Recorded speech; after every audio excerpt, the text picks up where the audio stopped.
All clay monsters begin on the wheel. Cat and Rich hand throw and then sculpt every monster individually, so that each piece is one of a kind. They hand form every eyeball, horn, and nostril. There is no slip casting or press molding. There are two very different firing temperatures that are used to create the monsters: low fire and stoneware.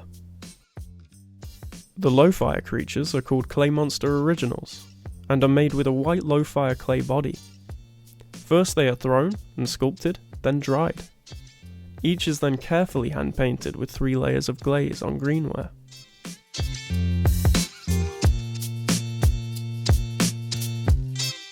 They are single fired to 1888 degrees Fahrenheit.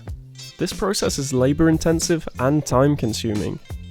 That's how they earn the title Originals, and each one is given its own name. The benefits of using the low fire clay are that it allows the use of brighter coloured glazes, and lends a bit more liberty with form and creativity. The downside is that low fire clay is slightly more fragile and not as durable over time. For the high fire stoneware monsters, they use a blend of 2 clay bodies that are then thrown, trimmed, and assembled.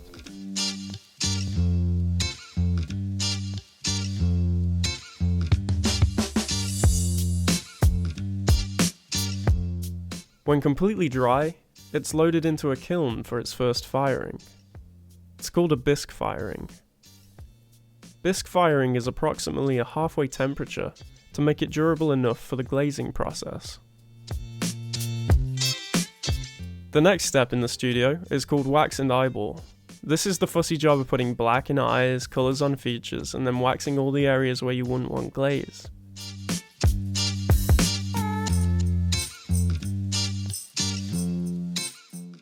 People often ask how long it takes to make each piece. Kat thinks of this step, and her answer is invariably a very long time.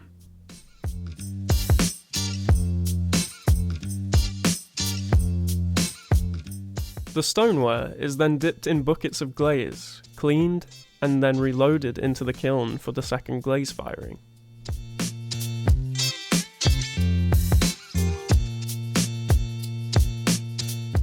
Stoneware monsters are generally fired to cone 7, or 2262 degrees Fahrenheit. This makes them the most durable and functional monsters in the Claymonster product line. Glaze firings take about 24 hours, and another day to cool. After unloading, every piece is checked for flaws and carefully sanded, before it's finally ready for its release into the world.